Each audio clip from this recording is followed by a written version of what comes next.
Okay, so these last two classes we have been doing this Brownian motion, right? Like it is this particle which is going on, and we are computing this. What is the probability that it goes from some place to some place in a given amount of time? And we have computed in many different ways. And there's just one answer. So why are you computing 10 different ways? So we got the answer in first 10 minutes, no? In the first class, right? So we know the answer. So what's the point of spending 2 classes and computing the same answer in 10 different ways? Sorry? Yeah, so see, this is the test problem, let's say, where you know the answer, and so this is like a learning ground, right? So yes, the aim of this class is to basically learn techniques, different techniques. And this is one problem we know that, okay, we can solve it exactly and try all these techniques. And so it's just the techniques. So later when you go and do some other problems, so you don't know which technique is going to work, and so you can try all these methods and whichever works, right? So the main aim is to basically learn these techniques. So is this okay here? Just here? No. Here it's fine. Okay. So we have derived this Fokker-Planck equation, right, for single particle.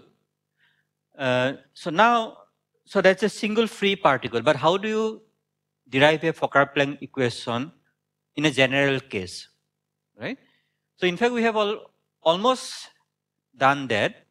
So let me just derive a general Fokker-Planck equation first. So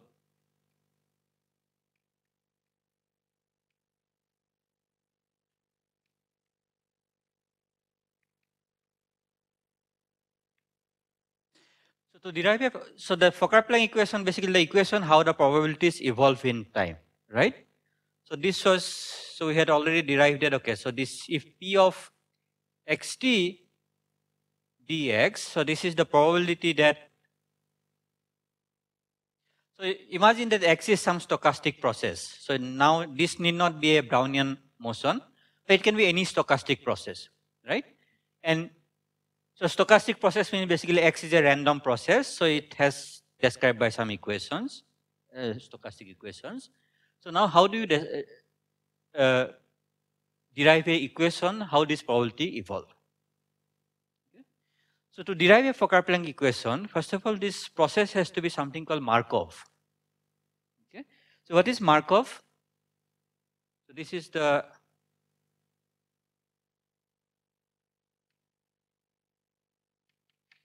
probability, right? So this process, so xt is a stochastic process. So it has to be a Markov stochastic process. Okay, it has to be. So what is Markov? Does anybody know what is a Markov process? Yes?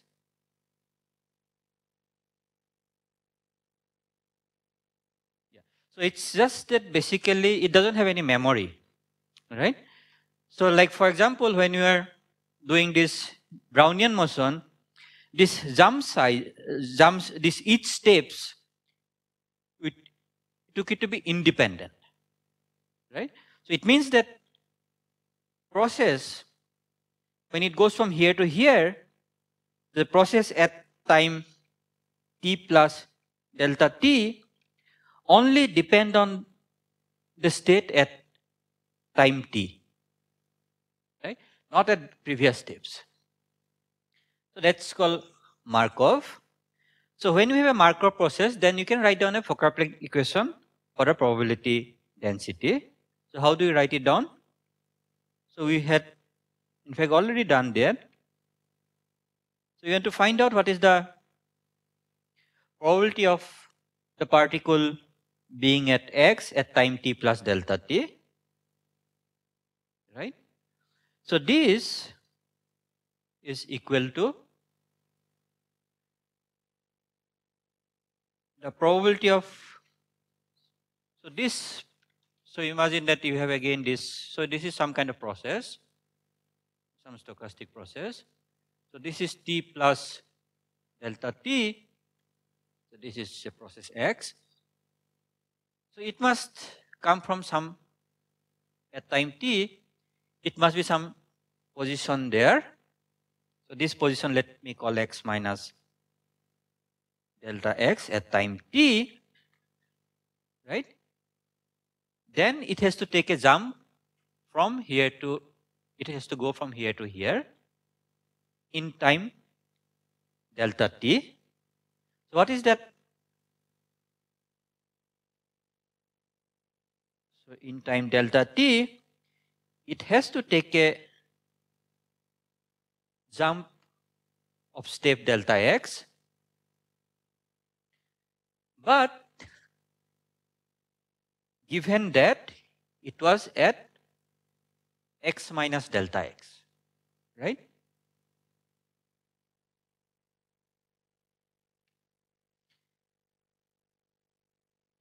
So you remember the last time when I derived it, I didn't put this term here, right? Because there was a free particle. So free particle, this phi doesn't depend where this particle is. Phi is space independent, right? But if it is not a free particle, suppose it's in some potential or something, so phi will depend on where it's jumping from, right? So therefore, I have to also specify where this particle was. So phi is the jumping from here to there, right? So that depends on where the particle is jumping from. Okay. So now I have to, of course, integrate over all delta x, minus infinity to plus infinity. So this equation, okay, I am deriving for one variable, right? Just my stochastic variable is just x, but you can easily generalize to many variables. Suppose, I mean, okay, I'll just give an example where, for example, you have many variables, right? So now what did we do last time? To derive this diffusion equation, what did we do? So we did a series expansion, but series expansion of what? So last time we did a series expansion of this term, right? Because we are expanding near x, right? So we are expanding near x, right? This is my x. So this position is my x, and this is x minus delta x, and we are expanding near x, right? But now this, both the functions, they depend on x minus delta. Both are functions of x minus delta x, right? So I have to expand both functions. Okay, you can expand one by one, or you can expand both the functions together. Right? This is again some kind of function, no? So this you can just call it now some function of x minus delta x, right? The whole thing. So what is the expansion?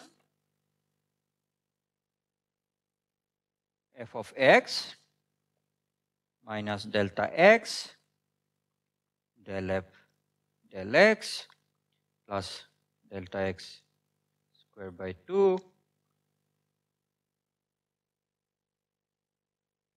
and so on. So we saw that, okay, these higher order terms are not going to contribute anywhere, so we'll just leave it up to there, right? So now what is fx? Px times phi delta x at x, right? So we are going to compute this each term now. So let's compute the first term.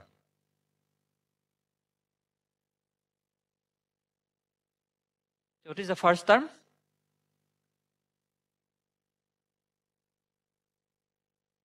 This integral is with respect to delta x. And this derivative is with respect to x, right? So these are different variables, right? So I can take this integral, in fact, inside this derivatives, right? Because this derivative is with respect to x and integral is with respect to delta x. These are different variables, right? I could have called it something, chi or something, right? So now, so what is the first term? First term is minus infinity to plus infinity fx, so which is p of x t phi of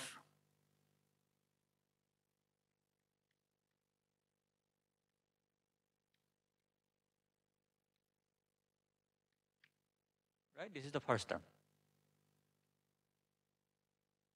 So what is that term?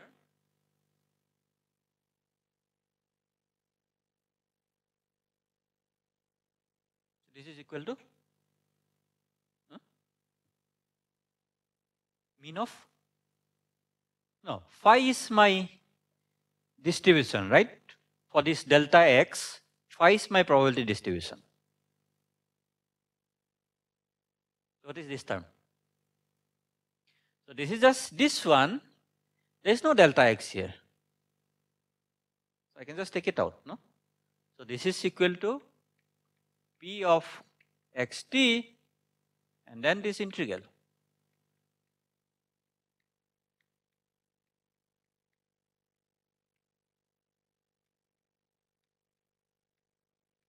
And this is equal to 1, right? So what about the second term? Let's compute the second term.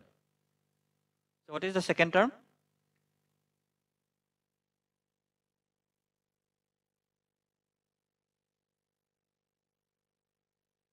Delta x del x of f. So what is f? P times phi, right? P of xt phi delta t delta x given x and d of delta x. So how are you going to compute this term?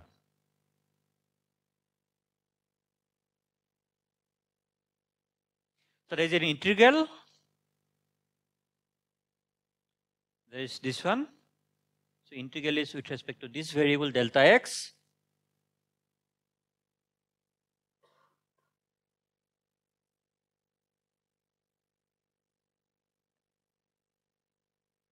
Let me actually maybe just put a different variable, right?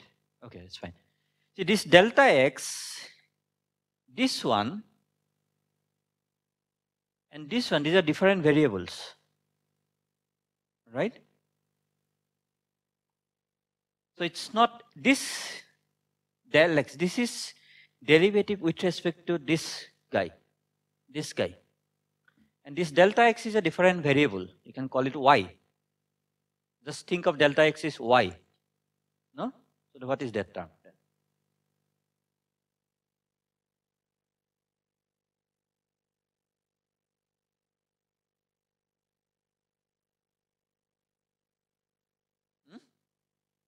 So I can exchange derivative and integral because see this one I can take it inside because this is with respect this guy as far as delta this one is concerned, this is like a constant, no? It doesn't see this one. So in fact I can take out this thing outside. Right? So if I take things outside, so what are the terms which is independent of delta x? Px, right? So p of xt, and then all the other terms are depends on integral. Right? So this is minus infinity to plus infinity delta x phi of delta x given x, right? In fact, this is true for any powers, right? Because you'll have term like this. So if I have nth power, even for this guy, it's true.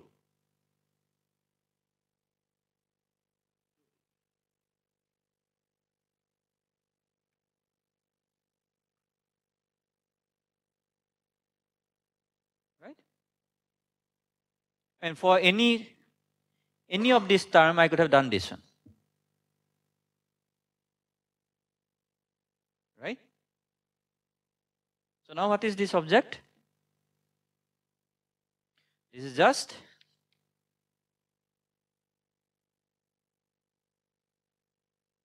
let me just write first this one. So what is this? The nth moment times P of xt. Yeah? No. I'm just writing the, so this one I'll put it by hand, right? So I'm just writing this, okay, the term which is important, right? Okay. So now what is this object then on the right hand side? The right hand side, what I have is P of xt minus, what is this? Second term. So what is the second term? Second term. So what is the second term?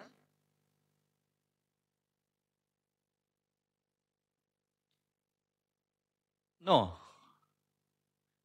So del x of delta x average times P. Right? So it's very important that this guy is inside. Right? So if it is outside, it will give you completely different answer. Right? Plus half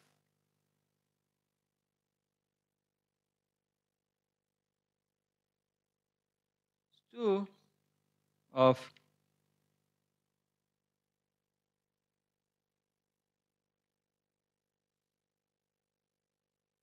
average P. Right? So that's the second term. And these higher order terms. Okay? So now what do you get? If we put everything back and divide it by delta t, if you put this thing and divide it by delta t, what do you get? So del p del t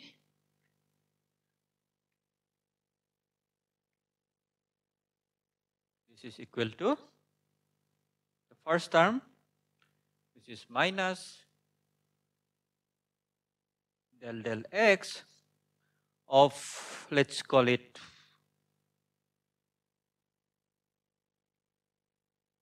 A. See this average, why we didn't take it outside? Because that delta x average can depend on x, right? So that can be a function of x. Right? So therefore this object will be a function of x, right?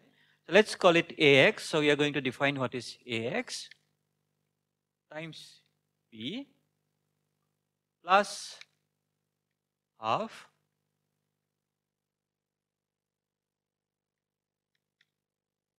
let's call it bx times p.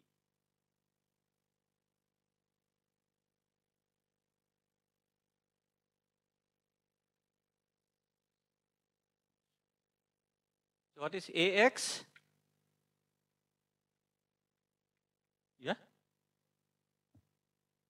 Yeah, so what is ax? So that is limit delta t going to 0,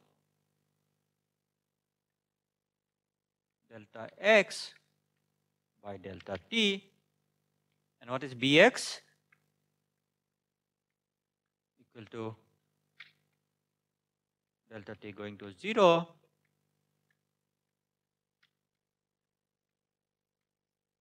T. In fact, you can just forget about this 2 and you can list 2 delta t. Right? So I can just put this side. So this is Ax and Bx, right? So, but I don't know what is Ax and Bx. That depends on the system, right? But so now, so this is for one variable. So we have many variables. What would be the form? Suppose you have a set of variable e of x1, xn, some n variable, right? So what will be the equation?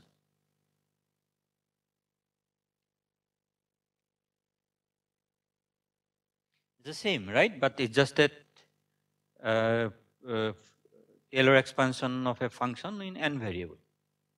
So what is the form? It will be minus I del xi of some function which might depend on, let's call it x is just x1. So it might depend on all the variable times e of xt, e of t, this plus, let me just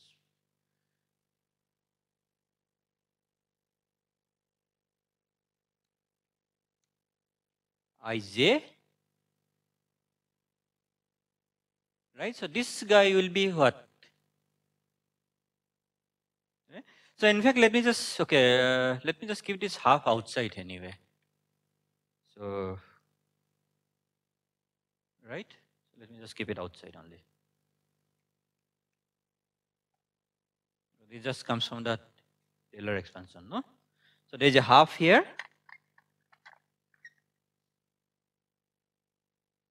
Half. So what is this term? So what will be the generalization of this term? Yeah. Del square, del xi, del xj. There are two sums, right, over I and j. Some b ij, right? It might depend on this thing, which is a function of these variables, times p of xt, right? So this will be the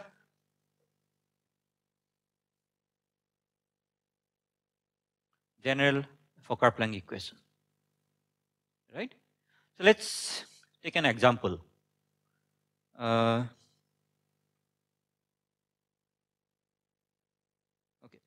So let's take an example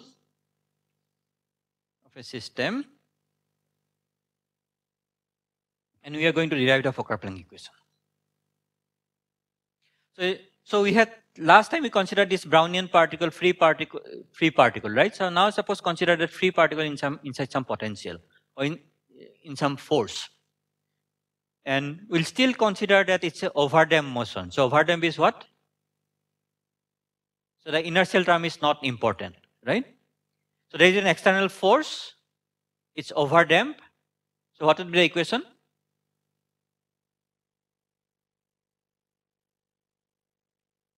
dx dt is equal to, so there is an external force. In fact, we have done this problem when the external force was constant, right?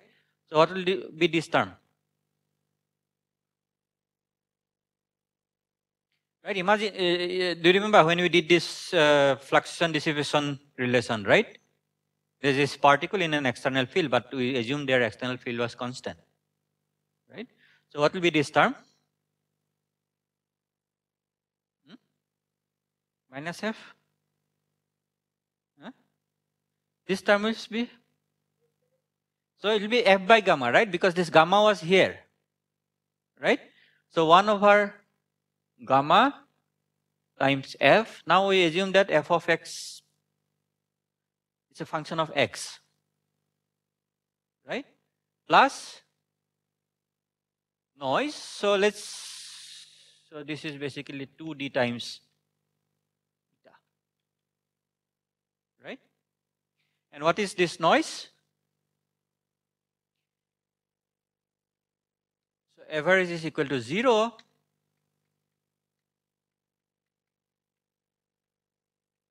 This is equal to delta t minus t prime, right?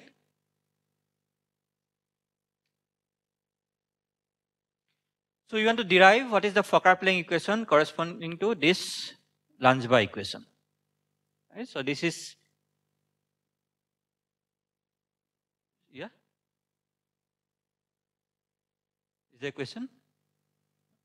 So we want to derive this Fokker-Planck equation corresponding to this Lange equation, right? So what are the terms we need to derive a Fokker-Planck equation? So we need to basically compute these two guys, right? So we need to discretize this equation, right? So how do we discretize this equation? So that we have already done, right? So we'll go to a discrete version of this equation. So that will be what? Delta x, delta t, this is equal to 1 by gamma of x plus 2d. So we need the discrete noise, right?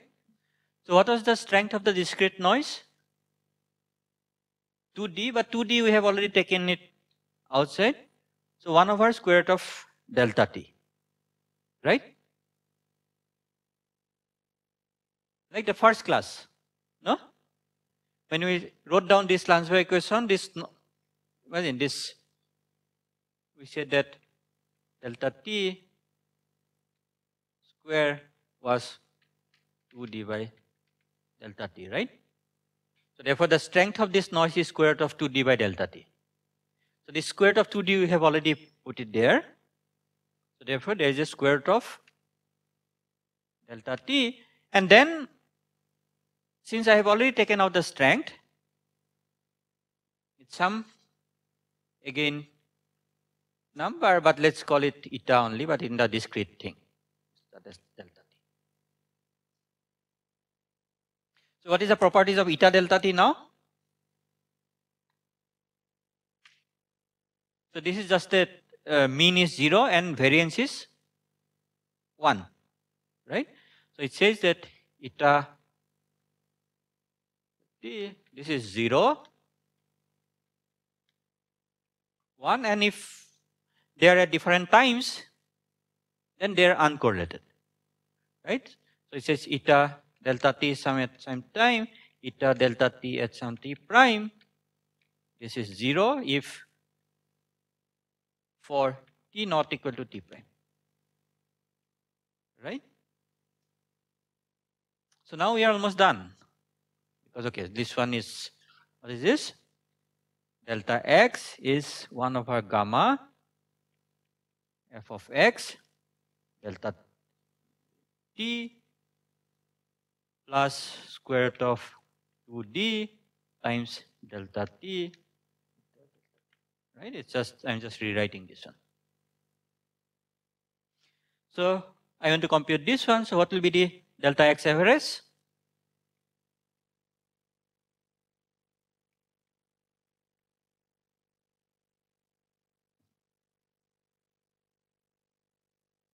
One over gamma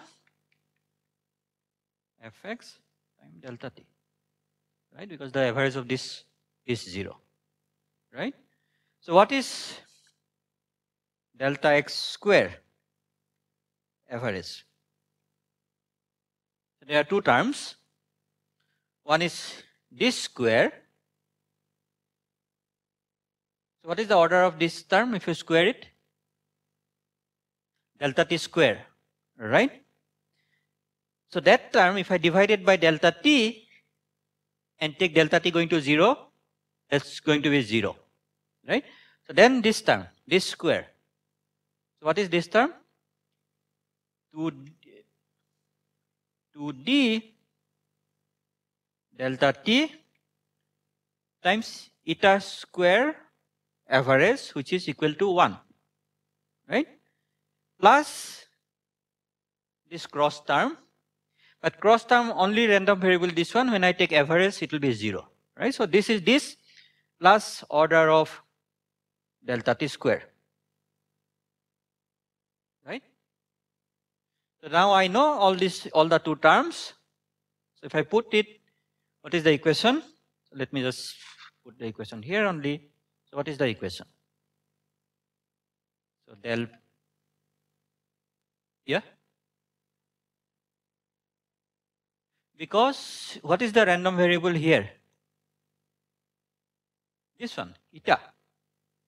This is the only random variable, right? Yeah. So del p, del t is equal to minus del x of fx by gamma p plus 2d. So if I divide it by delta t, so that is 2d. There is a 2 here, and d I can take it outside. So d del 2p, right? So this is my equation. So this is the equation when the particle is in a force field. Okay? So in fact, this equation, suppose you just rewrite a little bit. Okay? So what is this guy?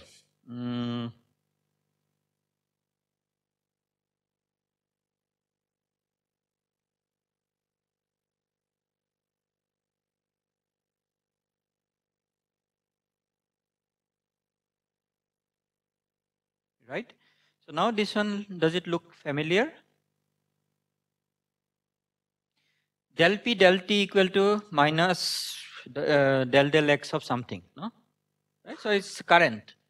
So this current already we know, that was the diffusion current, and this is just the drift current, right? Because now there's a force, so there's a drift current. So this is the drift velocity times the probability, so that's the drift current, right? And this is the diffusion current, right?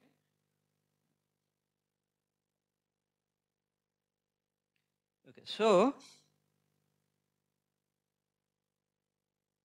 now assume that this force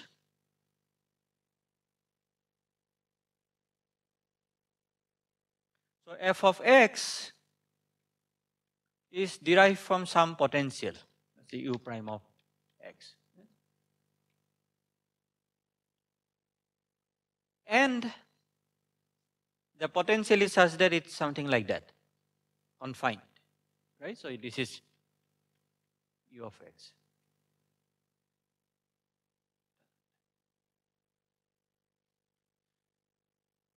So what do you expect if a particle is there in this potential?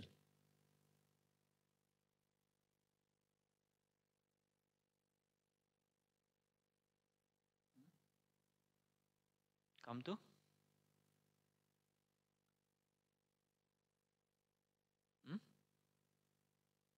There are temperature, right? There are thermal fluctuations, no? So what happened? If you have some particle in a box, suppose it's in a box, this potential is a box, what happened? So if you have a lot of particle inside a box, what happened? Exactly. So you reach a steady state, right? So what is the steady state? In fact, equilibrium, right? So this, because it's in a confining potential, so it should reach equilibrium. And what is in the equilibrium, so you know what is the distribution, right? So this is a canonical distribution, no? What is the equilibrium distribution? P equilibrium x is e to the power minus beta u of x divided by the partition function, right? So it should reach this one. So that should come out from the solution of this equation itself, right? So what is the solution of this equation if, for this case, if it is a confining potential, so you expect that it will reach equilibrium or it will reach some kind of steady state, okay? So what is the condition for a steady state? Steady state means what? Yeah, so P is steady, something is steady. What is steady? P is time independent, right? So del P del T is 0. So del P del T is equal to 0. So if you use that one, so what is the equation you have? In fact, let's write down from the second one. So what do you have? Minus del x of fx by gamma P minus d. This is equal to 0, right? So that means that this guy inside is x independent, it's a constant, right? So this guy is constant. But what is this constant? Current. This is the current, right? So you're saying the current is constant. It's independent of space. So whatever the current here, that must be the current at infinity also, right? But if there is a current at infinity, what's going to happen?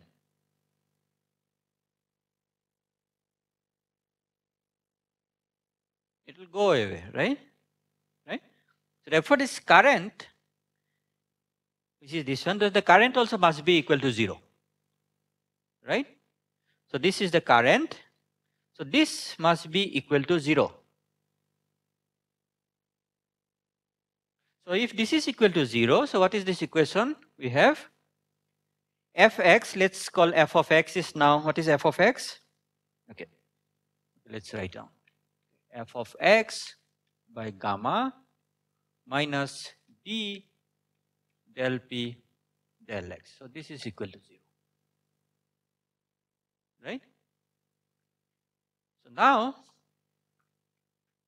it means again d del p del x.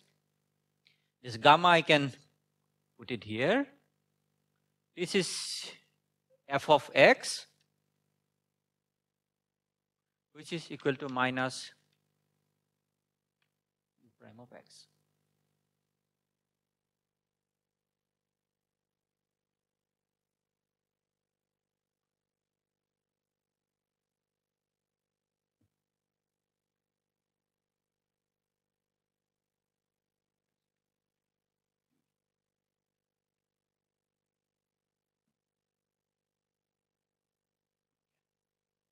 Let's just write down. So del p del x, this is equal to minus u prime x by gamma d times p. So what is the solution? This is just a linear equation, right? So what is the solution? Solution is, okay, p of x is independent of t now, right? So p of x, this is equal to, it's proportional to, because there will be a proportionality constant, right? E to the power of minus u prime x by gamma d. And what is gamma d? So we had this relation which says that gamma d is equal to t, right? So you see that this is proportionally constant. How do you fix? It's just by the normalization, right? So basically that's just this 1 over the partition function. There won't be any prime, right? So this is just the integral of this one, no?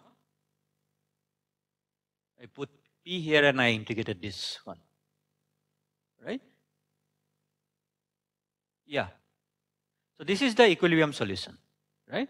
So it says that if you have a confining potential, so then it will reach equilibrium, and this is the equilibrium solution. So now you see again that, so even if you have assumed some other d here, right? So that guarantees that, so this solution has to be equal to that solution, right? So that guarantees that gamma d is equal to kbt basically, right? So this relation is basically demands by equilibrium, right? So that the system reaches equilibrium. Okay.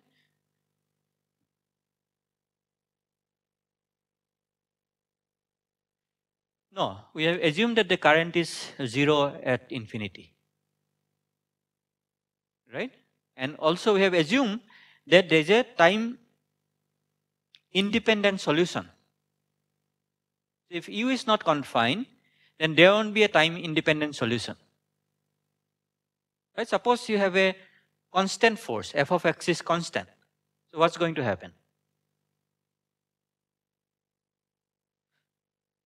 Yeah, what is U? F of x is constant, what is U? No, f is constant, so U is what? So it's a linear function. It's in fact, it goes like that, right? So f is constant, so U will be what? So U of x will be this one, no? So if I put a particle here, what's going to happen? Just goes, right? So if it goes, so that's this basically, if this is constant. So what will be the solution? Qualitatively, what do you expect? Suppose you just start from delta function at x equal to 0, at t equal to 0. So at some time t, what do you expect? It's called at some time t1. No, this is x-axis. Okay. So now at some time t1, which is greater than 0, what do you expect? Yeah, it's this one. With a f of x is constant. This force will drag this particle. So this peak will shift somewhere here, right? So this is, let's say, delta function. So this peak will shift somewhere there. And what is this x? It will shift to some position x equal to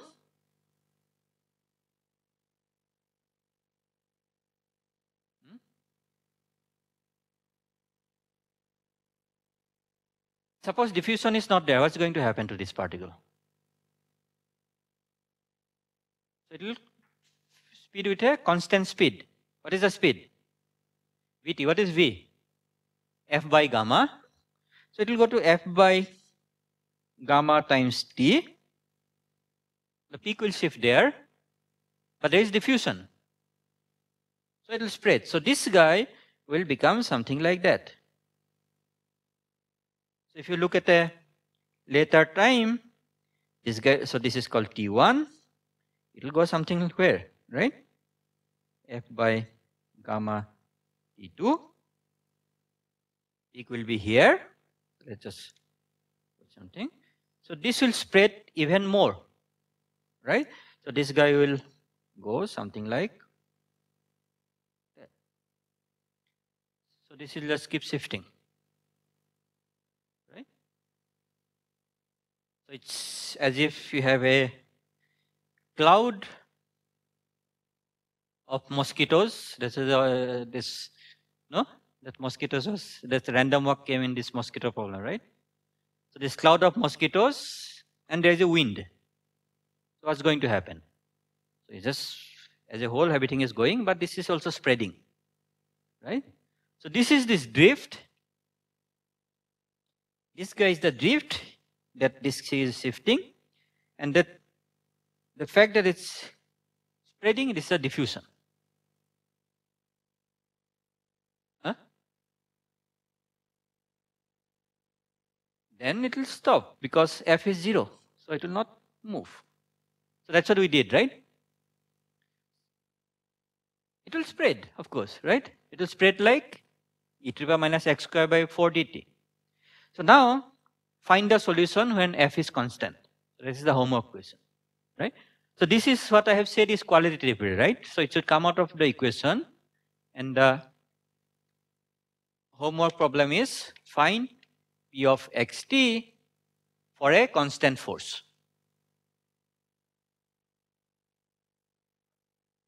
No. Huh? We'll still get a solution, no? So what is the solution means? Solution says what? What is the solution, meaning of the solution of this equation? No, you will not have a solid steady state. This will be, see, this equation will have a solution. It says, how does the probability evolve? Right? This particle is there somewhere. So, I mean, I have to find out where this particle is. And there's a probability distribution associated with it. And this solution of this equation gives that probability distribution. Right? No, how? This is the case where you have a steady state.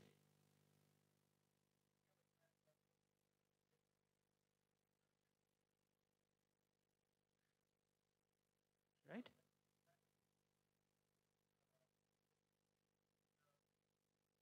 Yeah. Have a steady state. Yes. So yeah, exactly. So we know that it's going to be steady state. That's why we have put it by hand. Now we're going to solve a problem, and we'll see that actually it has steady state and how it reaches the steady state. Okay. See, this one I just put it because from physical this thing, intuition, you know that if you have a confining potential, it must have a steady state, right? But I have not showed mathematically that it has a steady state, right?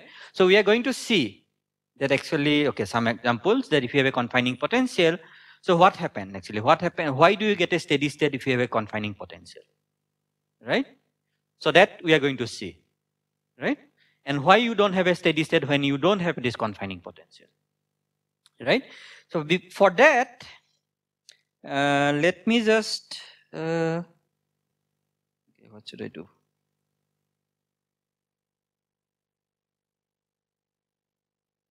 Okay, so,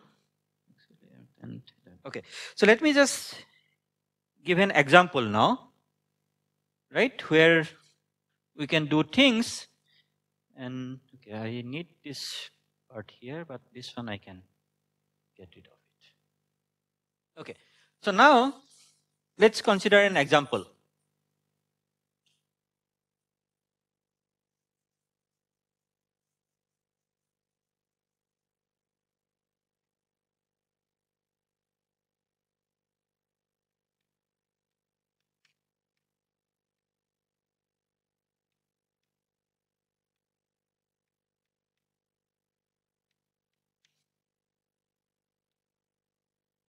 This one? Okay. Okay, let's start from here.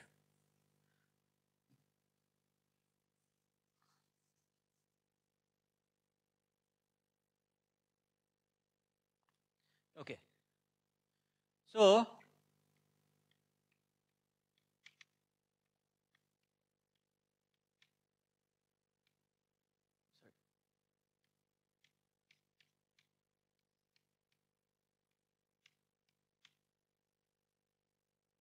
So what is this process? So this is a process where u of x is, let's say, half kx square. So it's a particle in a harmonic potential. Yes, so it's a particle in a harmonic potential.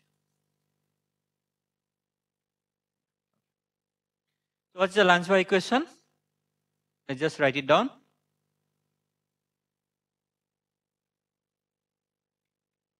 This is equal to minus k by gamma x plus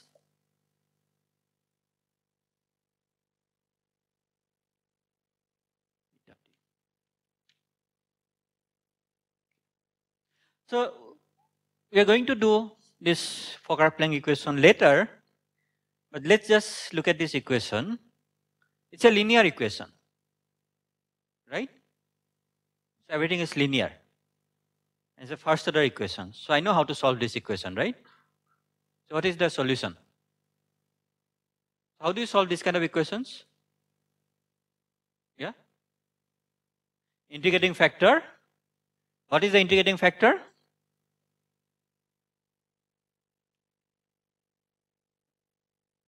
What is the integrating factor? E to the power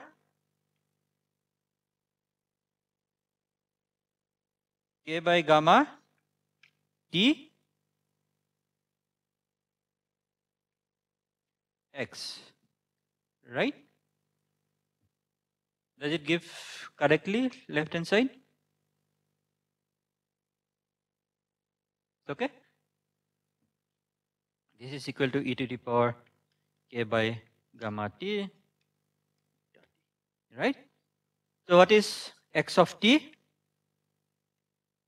This is equal to x at 0 e to the power minus k by gamma t plus square root of 2d 0 to t e to the power minus k by gamma t minus t prime eta t prime. Okay. So anyway, so if you are not convinced, you do this homework, right? So this is the homework. So now x of t, so where is the noise here? Here. So x of t is a linear combination of the noise, right? And if the noise is Gaussian, then x of t is also Gaussian, right? And if x of t is Gaussian, what do I need to do? I just need to find out the mean and the variance.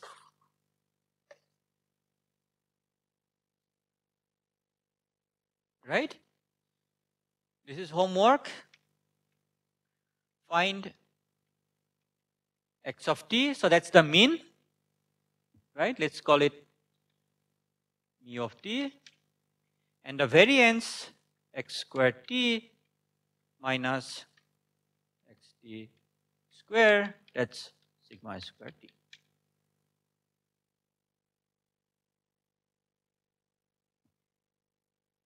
Yeah, eta t is defined like this one, no? Eta t, what is the, so eta is 0, eta t prime is delta t minus t prime, right? That's the property of eta. So find mean and the variance. Once you find mean and the variance, so what is the find p of xt. So what is p of xt? Sigma squared t e to the power minus 1 by 2 sigma squared t x minus mu, right? So that's the solution. In fact, you know exactly this solution, right? So what should happen to this solution? as x goes to infinity.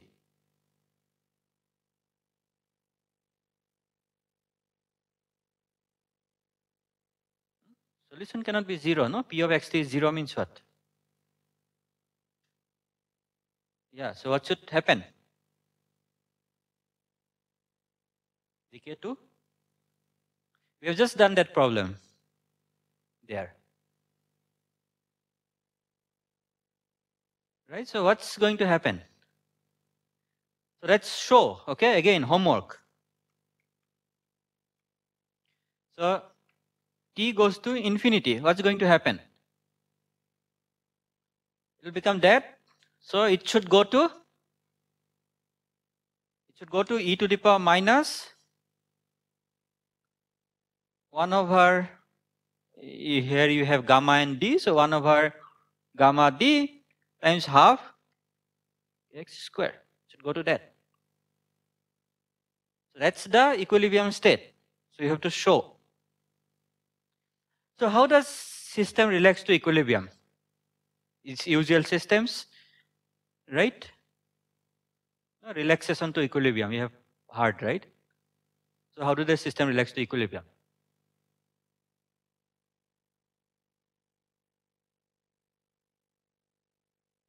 There's something called Debye, no? Something, Debye relaxation or something. You heard this one, right, at some point. So how does it relax to equilibrium? Equilibrium, of course, it goes. So how fast it relaxes to equilibrium? Suppose I start with a state which is not in equilibrium. So how long does it take to reach equilibrium? Huh? It's a relaxation time, right? So what is the meaning of a relaxation time?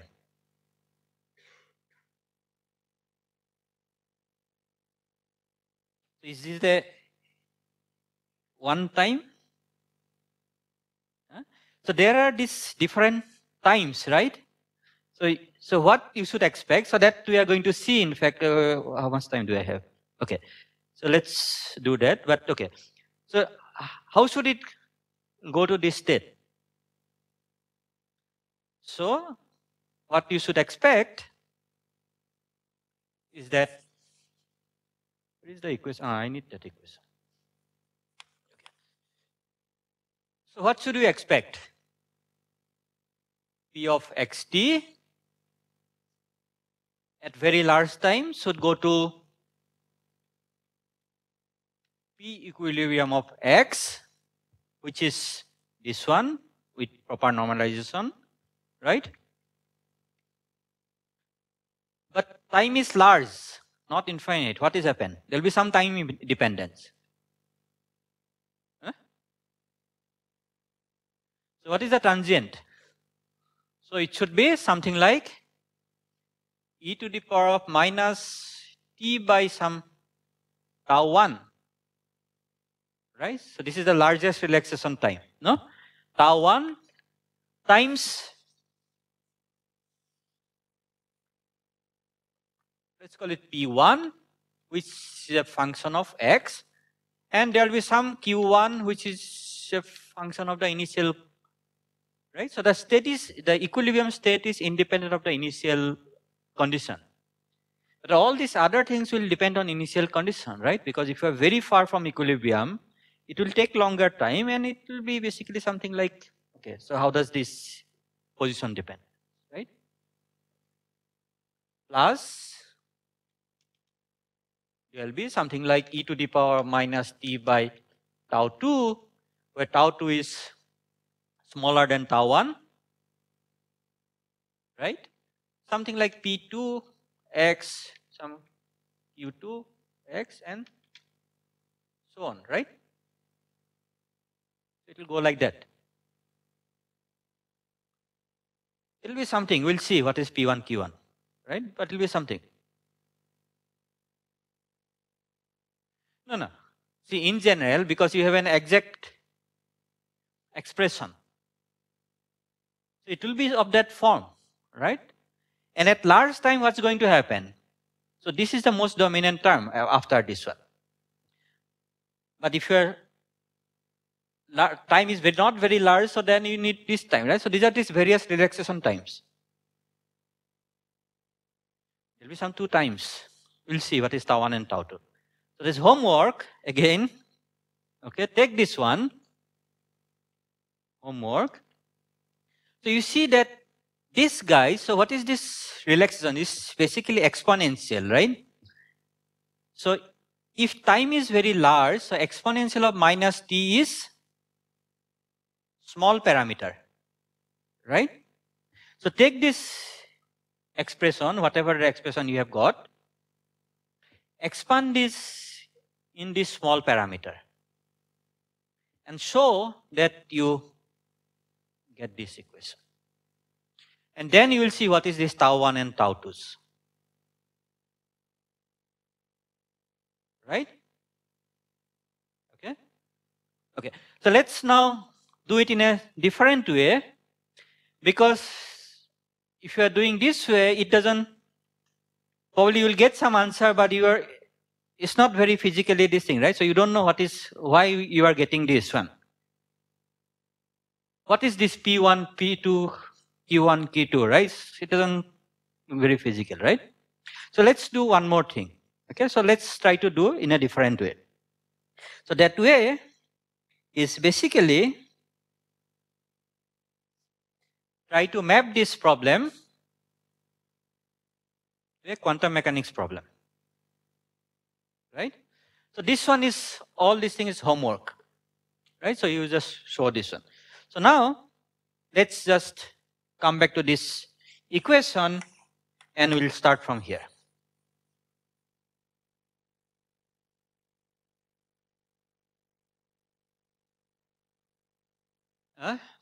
So yeah, that's what we're going to see now.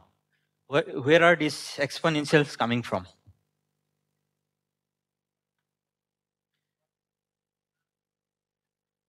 So that's what I'm saying. So this intuitions, what is an intuition? Based on something, no? Usually, you have solved a problem before and okay, you have seen this, so that's my intuition, no?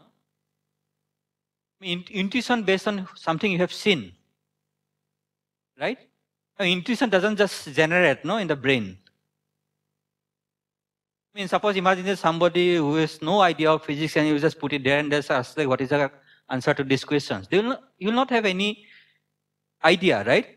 So when you say intuition is based on probably you have solved a lot of problems, or you have studied a lot of this thing. So that's how you develop intuitions, right? So now you are saying that why it is exponential here and why not a power law, right? So when do you get exponential relaxation and when do you get power law relaxation? That intuition comes from solving something, right? Yeah. So what? So that's what we are going to see, right? Where this intuition comes from, that it's exponential relaxation, right? Okay. In condensed matter, they call it something like gap, system having a gap, right? Some spectrum having a gap or not gap, right? So this is what gives you these relaxations, right? So this is what we are going to see now. So now, so this is my equation, right? So now I have a potential, and so now let's go to this. Okay, let me just remove this guy.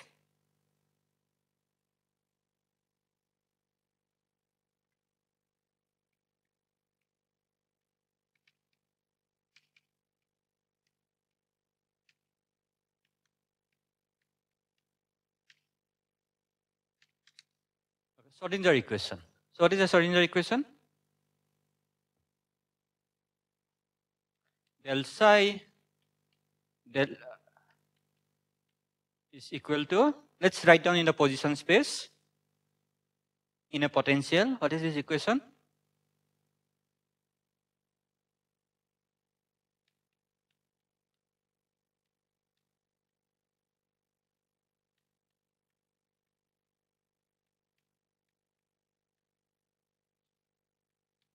Right? So, as we did, so this one we have done actually when this guy was not there, right? So now, what did we do? We redefine time. So in fact, okay, this we took this minus sign here and put this one. So we wrote it in a different way, right? Del I by h cross t psi is equal to h cross square by 2m del square del x square. Now I have taken this minus sign, so this is v of x psi. Okay, so this is, let's call this equation 1. Let's take this equation. So let's take this equation and expand this one. So what do you get? This guys I don't need. So this is my equation 1.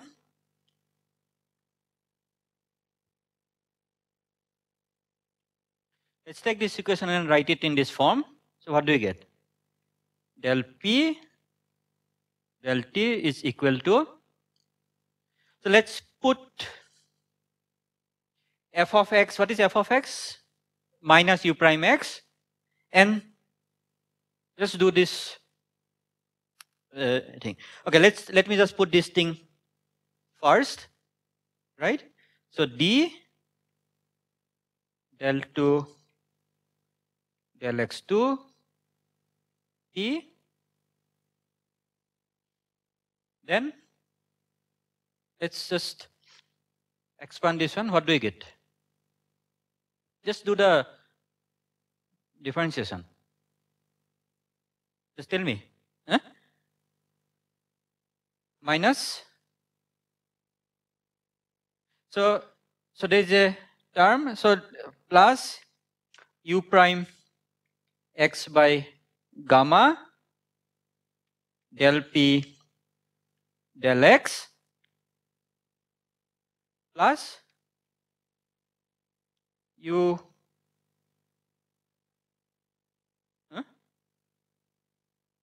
this minus, I put f prime equal to f is minus u prime x, right? This one u double prime x by gamma times p, right? Do you agree? So I'll just remove everything here. Okay, this is my two equations. So this is my second equation. Do they look same?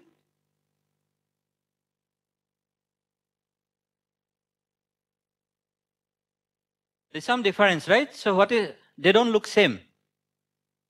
Huh? There's no single derivative.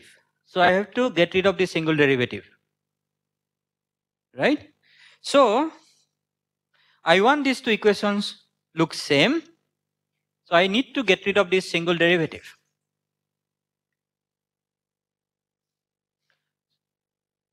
Okay, so I know what is this function, but let's try to find out what is this function, right?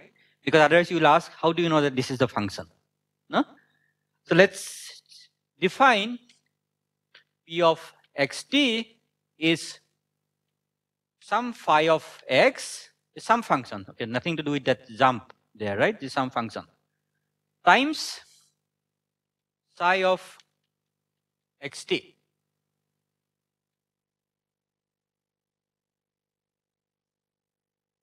Right? Put it there.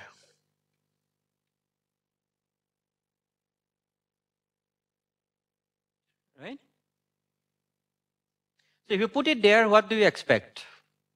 So phi is something independent of time. Okay?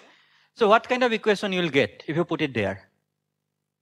Okay, you will get something like del psi del t. Phi is there, but phi I'll just take it to the right hand side. I'll divide it by phi. This is equal to, of course, there will be a term which is del square psi del t square. So there will be a term del x square, right? There will be, of course, a term del psi del x. I mean, if I do all these things, it will generate a term like this, right? And all these phi, etc., I'm just putting it here. There might be derivatives of phi also, right? But I'm just combining in psi. I'm just putting all these things in the derivative. So this is again a homework, right? So you have to show.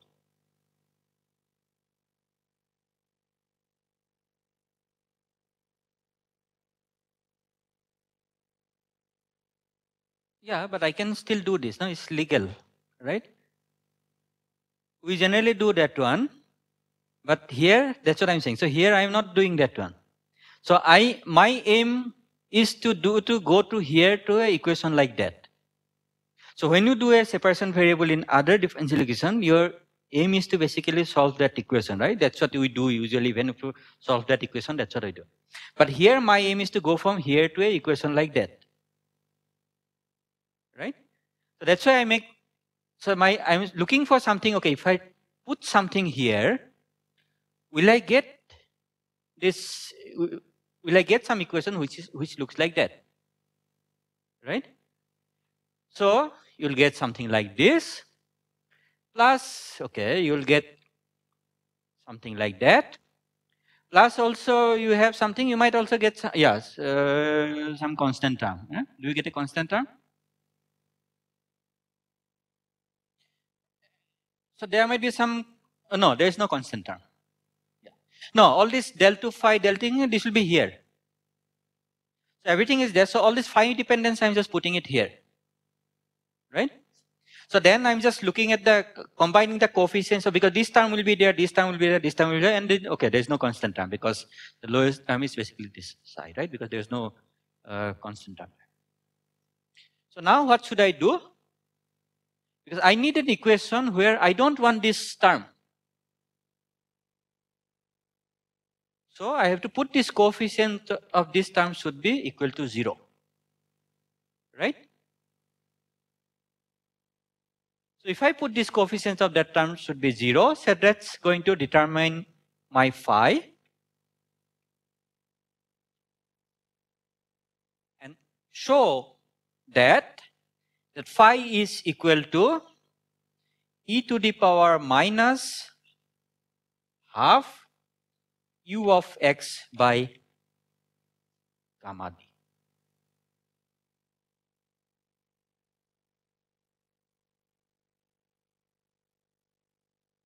Because in my Schrodinger equation, I don't have a term which is like del psi del x.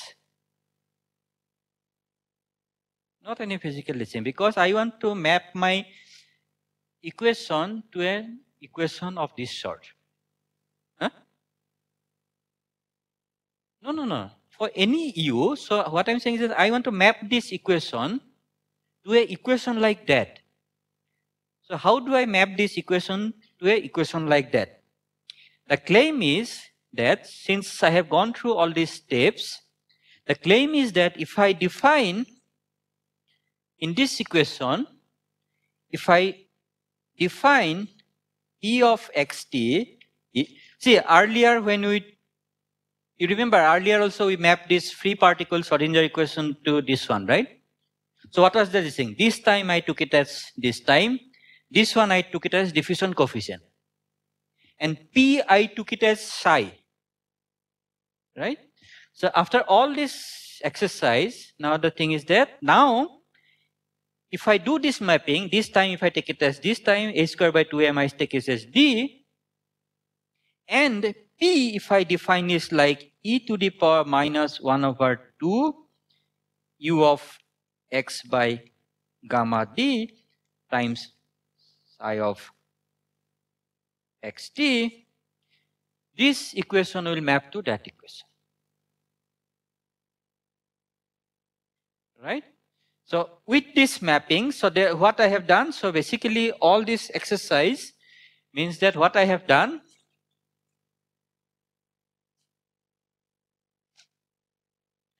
this is this quantum, this is this stochastic thing. So I by h cross t has gone to t, right? H cross square by 2m here, it becomes d. And psi here corresponding to p, okay, basically psi times e to the power minus half u prime ux by gamma d correspond to p here. So if I do this mapping, right? So if I do this mapping, so I go from one problem to another problem.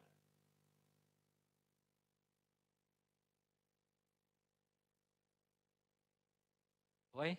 What is psi star? There's no probability here. Psi is, forget about that.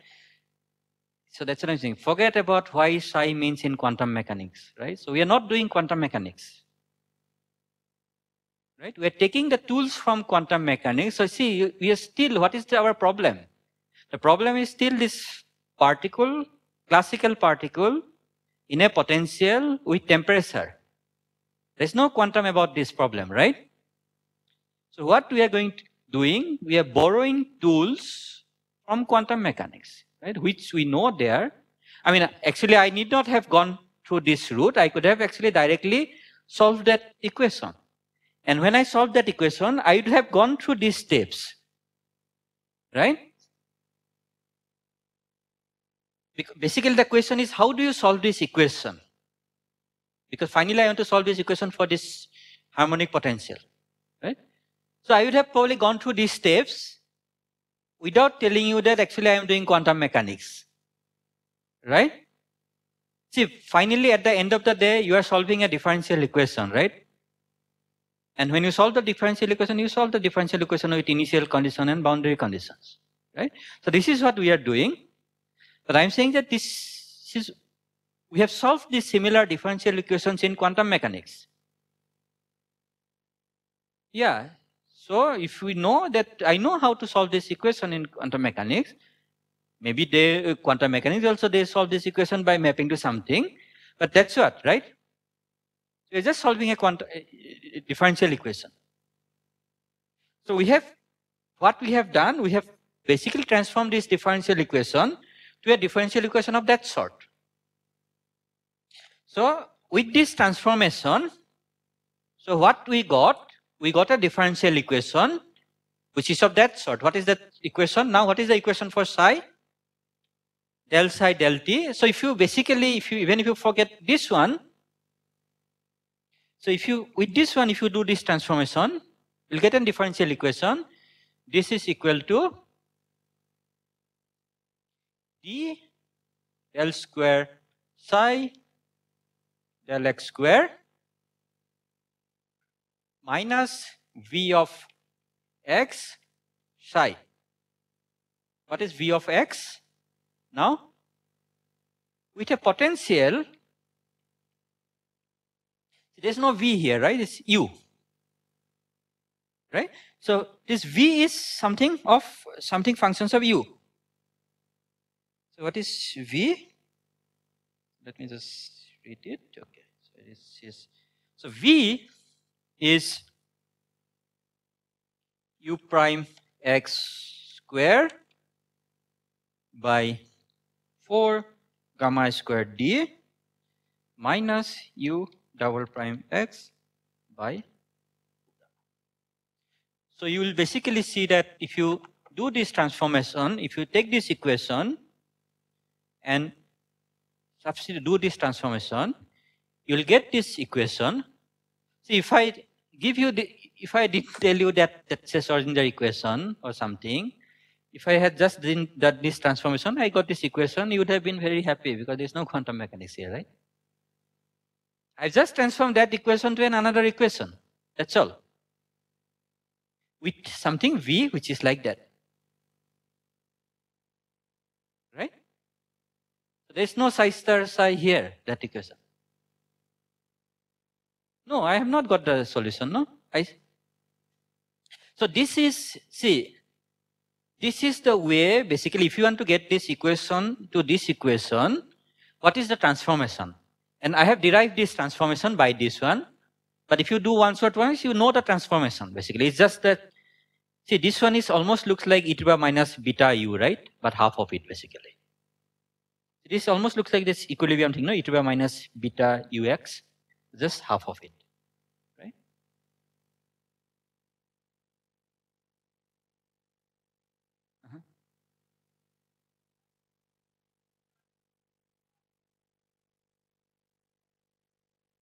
Other equations, so yeah, if you know any other equations which can be solved.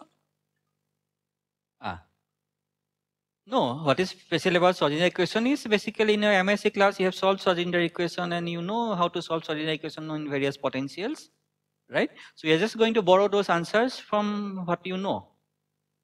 So how many of you have done solved Schrodinger equation in a harmonic potential? Yeah, see? How many of you have solved Brownian particle in a harmonic potential? Okay, only one. See? So now, since all of you have already solved this problem in quantum mechanics, we're just going to borrow that solutions from there and just get it trivially. But basically, if you have to solve this, how do you solve this Schrodinger equation in a harmonic potential? You have to do the same thing, right? If you have to solve this equation, in fact, you have to do the same thing. So we are going to do the same thing, but I'm not going to now go through this derivation because you have already done it. So I made it things simpler for you. No, because this is math. No, what information is missing? This is my equation. This is P. It satisfies a second order equation with an initial and boundary condition. I have gone from this to this. This is one-to-one mapping. If I know P, I can find out this. If I know this, I can find out this, right? And this psi satisfies the equation like that. So I have to find out the appropriate boundary condition and initial condition for psi. That's a trick, right? So to get from here, but suppose I didn't, no, see that is, so is there anything wrong? Suppose, forget about what I did. Is there anything wrong if I just take this one and use this relation and get that relation, right? Right? So that's what I have done. So I want this relation to transform to that kind of equation, and this is the transformation. I have derived the transformation by equating this one. Yeah, exactly. Yeah, by back relation, I have find out what is the transformation, right? This is what that's how you find. Because otherwise, how do you know that this is the one it's going to work, right? So now, so we have this equation, and I know in many potentials, but you see, there is now this is like a Schrodinger equation, right? And this is a Schrodinger equation, in fact, with this different. So now I know many cases how to solve this Schrodinger equation, no?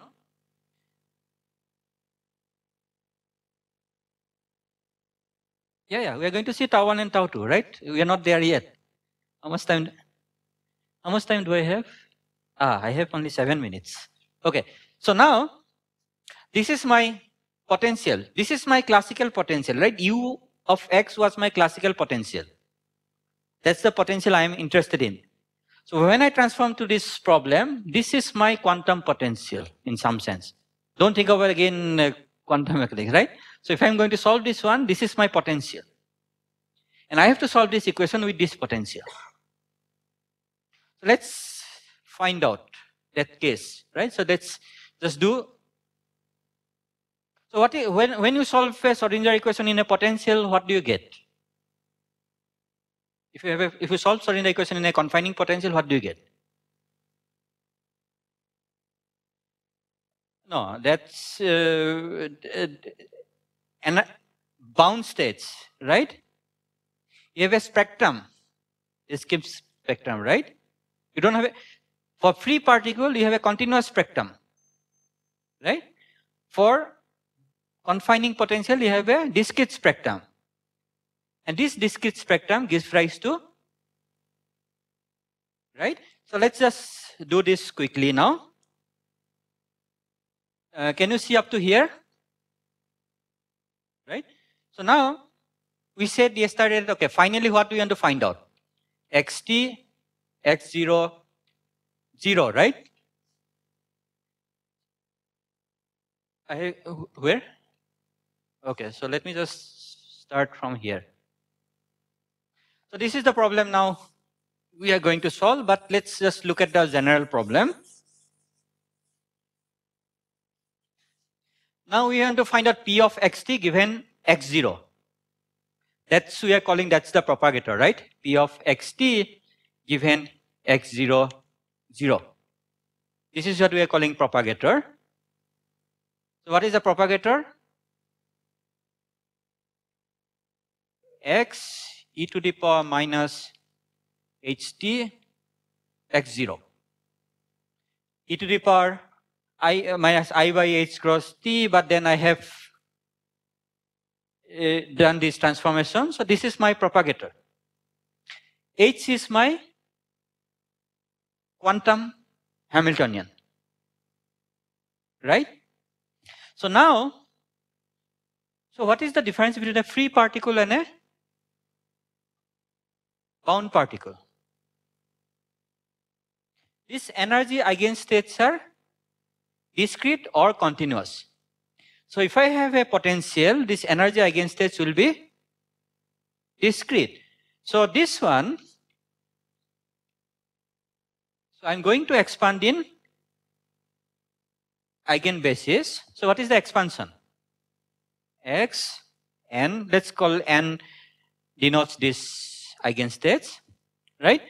Then n, but this is the eigenstate, so this will just give me e to the power minus ent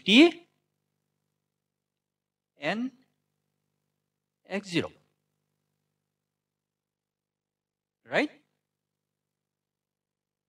So now you see, in fact, these are these exponential relaxations,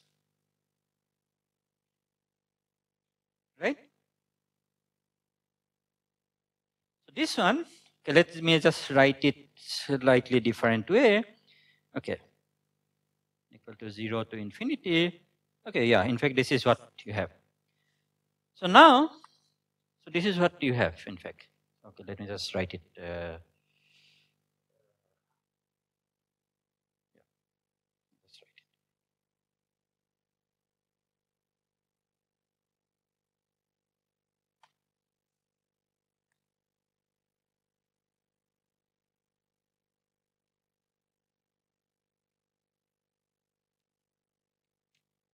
Right?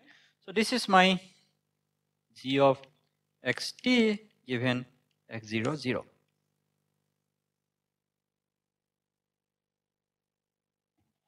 So this is my relaxations. So now I am doing a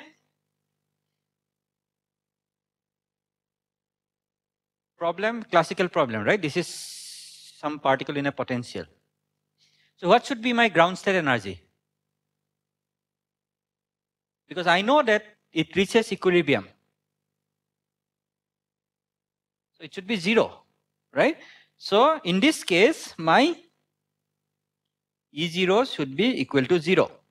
So that we'll see. So this is, in fact, the first one, in fact, gives you the equilibrium state. Then E1. So your tau 1 is just 1 over E1. Right? So that's the first accelerated state. Tau 2 is just 1 over U2. Right? So these are this discrete spectrum, which is basically gives rise to relaxation.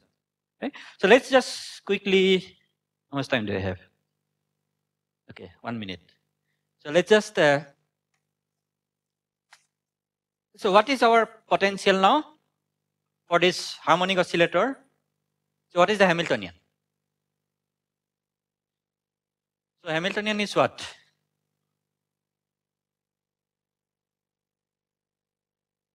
Huh? P square by 2m? No. Plus V of x. I have to find out what is V of x. So what is V of x? V of x, I've written it there. u prime x by 4 gamma square d. What is u prime x?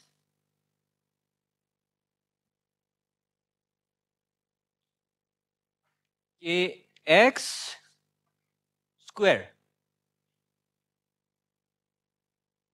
4 gamma square d minus, oh no, u double prime, no? Sorry. That's u prime, sorry. Yeah, that is fine. So k x, so k square x square 4 gamma square d, right? Minus k by 2 gamma. So what is the quantum potential usually you write down? So what is the, for the quantum mechanics, so this one should be of the form half m omega square x square, but then there's a shift, right? So let's just call it some, okay, minus k by 2 gamma. There's some shift. So what should be my omega now?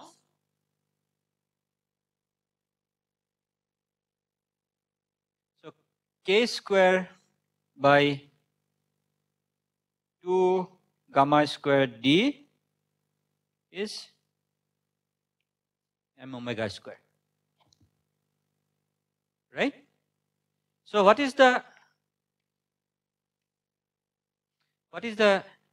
energy for this one, for harmonic oscillator?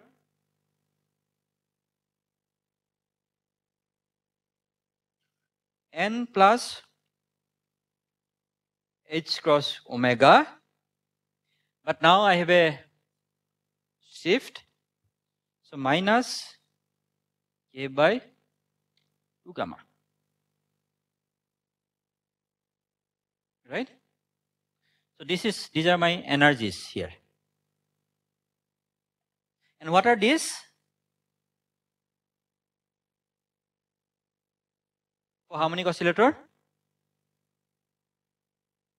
These are my Hermite functions, no? With this exponential of this thing, with the Hermite polynomials, might say. So this will be my Hermite this thing. So now you just read the quantum mechanics this thing for this problem. Suppose you have a potential like this. So this is your energy. So you know how to write down this one. So now you have to do the mapping. So what is the mapping?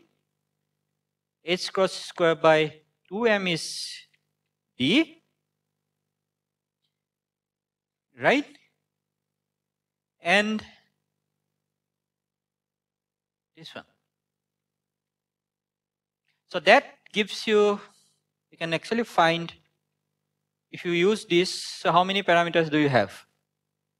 So you have H cross, yeah, so you want to write basically d in terms of this one, right? So this you will see that your H cross omega would be equal to k by gamma. So if you do this, you will see actually. It's very easy actually, right? H cross, if you just multiply by H cross square, it will be H cross square, then okay, you just m, you take it there. You have to do some manipulation.